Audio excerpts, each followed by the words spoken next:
Attention, citizens. What is up? I am Lance, aka Mr. Meta, and welcome back to the channel. Now, recently there was a Kim Kardashian drama about her Skims line, and they found $10 million worth of cocaine is a hell of a drug in the packaging. So I thought that was kind of interesting. Like, that's suspicious. That's weird. And a few people were talking. I noticed that Sloan kind of touched on it. I think Dustin Daly maybe touched on it. Did Rich Lux? I think Rich Lux did. Spill Sesh? I don't know Spill Sesh did. But I saw this video by Culture Covered. But what really intrigued me was the title. The title was Katt Williams exposes Kim Kardashian cartel. 10 million nose candy busted. Allegedly. So I'm kind of interested what this is going to be about. Let's get right into it. I'll leave the link for Culture Covered. And if you'd like to support the channel, like and subscribe. It helps with the algorithm. If you want to support this channel a little bit more personally, become a channel member, Lance's Bestie, or hop on my Patreon and support me through there. I love you some man. British court has sentenced a truck driver to 13.5 years in prison for smuggling £7 million, about $8.4 million worth of cocaine, hidden in shipments of Kim Kardashian's Skims underwear and clothing. Not them gonna charge Kim K with a Fed RICO. Her Not and Rico. her mama. Where they do that at? I'm just trying to figure out they said the case gonna be more than the Diddy case. More extreme than the Diddy case. Kim Kardashian was actually caught by the FBI, questioned, but never taken into custody. If what I'm saying is not correct, then how does she end up with Pete Davidson? I mean, it happens all the time. And what if you weren't even good enough for Pete and he leaves you? All right, y'all, this really might be the beginning of the end of the Kardashian empire. A truck driver just got sentenced in the UK for smuggling nearly $10 million worth of nose candy, hidden in a shipment of Kim K's Skims clothing. Now, on the surface, it sounds like he has nothing to do with Kim personally, but then you start digging deeper, and it turns out there's a lot of shady allegations about her whole business empire. Remember when Ray J said Kim and Kris Jenner would go down for RICO crimes very soon? And then Katt Williams warned that something must be seriously off with Kim when all the men run away or end up on meds after dating her. And these rumors about the alleged criminal activities inside the Kard Jenner family are nothing new. FBI already brought in Kim for questioning once, but that story got buried quickly in the media. And then we also heard stories about Kim allegedly scamming and stealing from other celebs like Brandy and Britney Spears. Kris reportedly using her church as a tax shelter, and so much more. And then it gets even darker when you remember Kanye publicly accused the Kardashians of trading in humans. Trust me, there's a lot to unpack here, so let's get into it. That they stole from you, or they stole from your sister, they stole from your mom. You're using that as an example because of the lawyer fees attached to this, or they stole 800 grand, it was like 600,000 to 800,000 off my mom's credit card and Brandy's credit card. To do what? They stole it. All right, let's first talk about this truck driver situation, because this is genuinely so crazy. Hold on. Wow. Okay. I didn't know anything about I know Ray J. I didn't know anything about him saying anything about the RICO charges. I know he's mentioned that he opened up about the sex tape about him and Kim. And his mom, and he said the mama knew all about it. Ooh. And that's just one thing. I mean, it wouldn't surprise me. Massive day for the unemployed. People on social media are now saying it's only a matter of time until we find out the Kardashians have their own DOJ files. So back in September 2025, a Polish truck driver named Jakub Jan Kunkel was stopped by Border Force officers at the port of Harwich in the UK. His truck was carrying a legitimate shipment of Skims clothing, but the border police thought something was fishy. So they did an X-ray of the truck, which revealed a hidden compartment built into the rear trailer doors containing 90 kilos of nose candy, worth about $9.4 million. According to the police report, the truck driver had made a 16-minute stop during his route, where he picked up the kilos. He admitted he'd agreed to smuggle them for just around $4,900. He was eventually sentenced to 13.5 years in prison and will be deported after serving his time. Now, officially, neither the sender nor the intended receiver of those Skims clothing knew about the nose candy, but something seems off about this whole story, and we're just speculating here, but it's not adding up.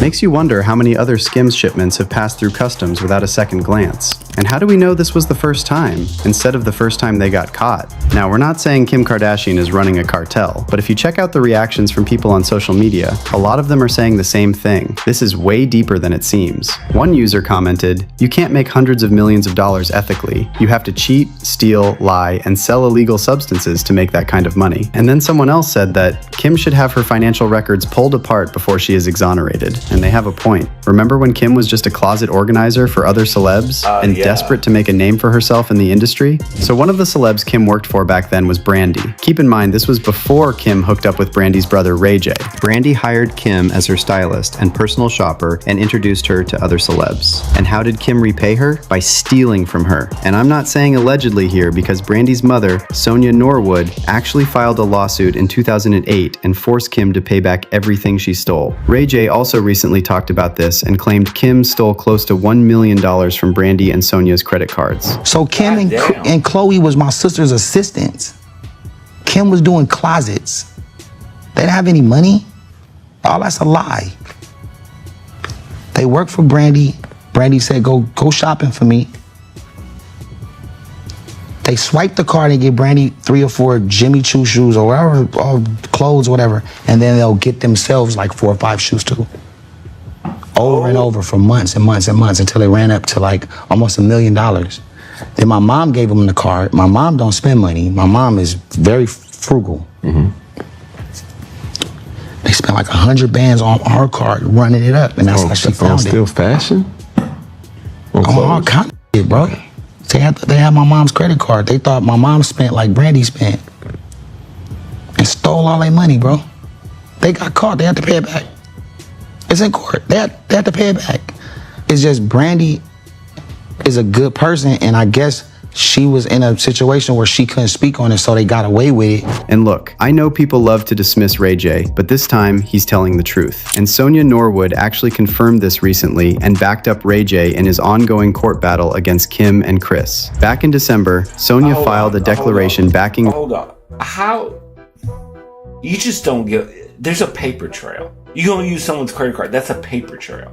Does that make any sense? You don't think, even if they spend that kind of money, you don't think someone's going to see like our client or whoever, I didn't get this, or it makes no sense. Like there's a paper trail and you just think, oh, they're not like $20 shoes. These are thousands of $1,000 shoes. It's crazy that you have this mindset that you think you can just, you think you're going to get away. They had to pay it back. And if you ain't got the money and you can't do the time or whatever the case, I'm coming for your mama, your granny, your daddy, whomever is going to pay me. That's embarrassing.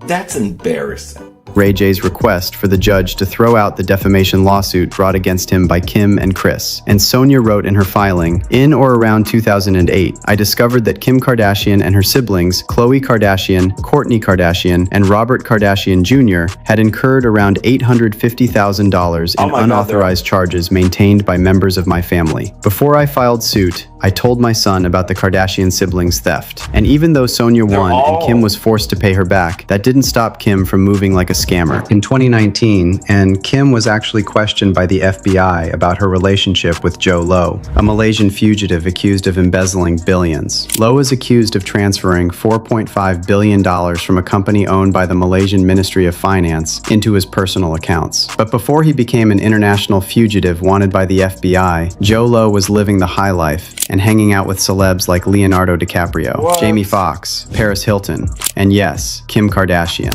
And according to FBI documents from 2019, federal agents questioned Kim about one specific night in Las Vegas with Joe Low. So back in 2009, Kim was at a Vegas casino with Low and 2 producers from The Wolf of Wall Street. They played cards in a private room until early morning, and around 5 a.m., Kim wanted to leave. But a friend told her to stay because he had heard stories of Low giving people chips at the end of the night. So Kim stayed, and she started calling out which bets to make. Low won big, and as a thank you to Kim, he gave her his chips. And those chips were reportedly worth over $350,000. But it gets crazier. Kim then went to the casino counter and cashed out, and they handed her $250,000, and I am not making this up, in a trash bag. A trash bag full of $100 bills. She put that trash bag full of cash in her carry-on bag and boarded a Southwest Airlines flight back to Los Angeles. And that remaining $100,000, she picked it up on another trip, also in a trash bag. But wait, there's more. According to the FBI files, Kim was so close with Jolo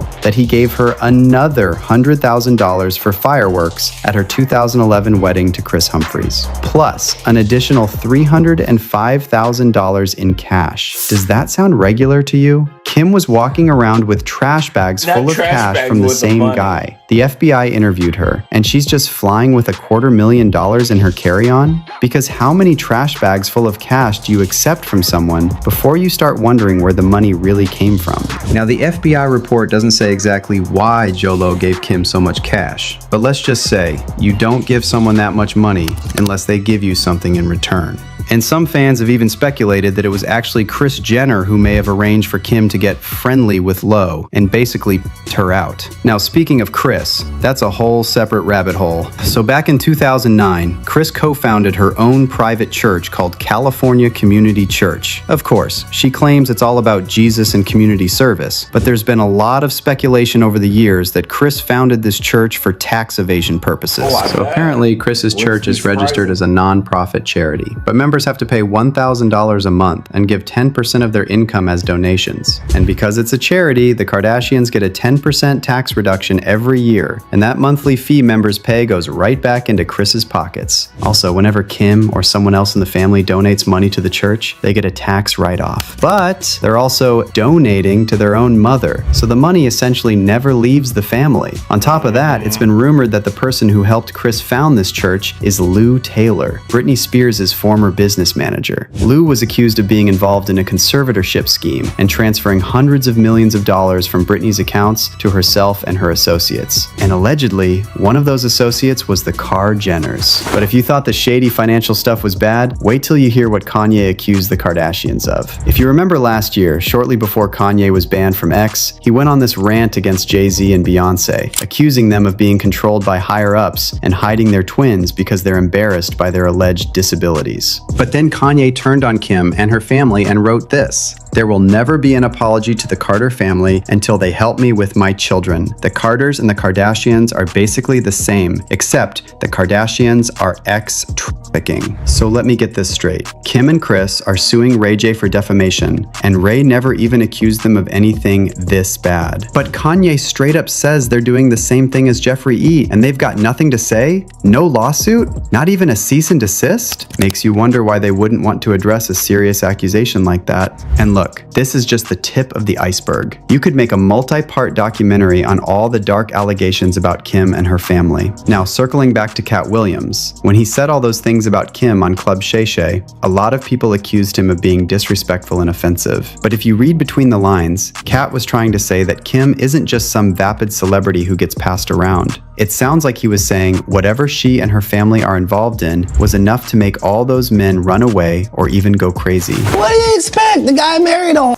whore. Like, what? Oh, Lord. Like, I didn't mean it like that. I mean, married her because she was one.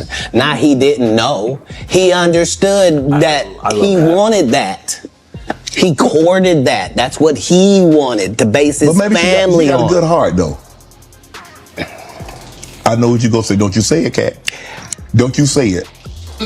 I'm going to move the conversation. If what I'm saying is not correct, then how does she end up with Pete Davidson? I mean, it happens all the time. And what if you weren't even good enough for Pete and he leaves you? What do that mean the product was? But now I want to hear your thoughts on all this. Do you think there's something sketchy about this story about the truck driver who got caught smuggling kilos and Skims? And what about all that other shady stuff Kim and her family have been accused of? Could Ray J be onto something? Could the Kardashians really go down for RICO crimes? Drop all your takes in the comments below and stay tuned for the... There's a lot. I like that video. What do you guys think? It's very suspicious. It's very suspicious. Now, there's a few things I did not know about as far as what Ray J said. I didn't hear that thing about Kanye saying that about them in particular, that they're trafficking. So, When Katt Williams said it the best, though, he's like, all lies will come to the light. We'll see the light. I think that's what it was. Anyway, I thought this was a pretty interesting video. And a few commenters kind of hit on the nose, too. You really can't make that kind of money unless you're doing this, that, or the other. I mean, let's be honest. And maintain that kind of lifestyle. Yes, you have a TV show. Yes, they had this, that. But look, all their business deals.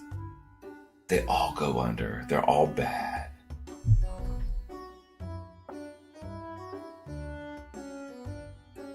It's a lot of sketchy stuff, a lot of red flags. There's a lot of red flags around that family. I never cared for that family. And she started as like a stylist. I mean, that whole family. The mother is like she is the Wicked Witch of the West, in my opinion. I don't know that. Kris Jenner, I'll tell you. It's a crazy family. Anyway, what do you guys think? I know this is not like a really ball buster video, but I thought it was kind of interesting.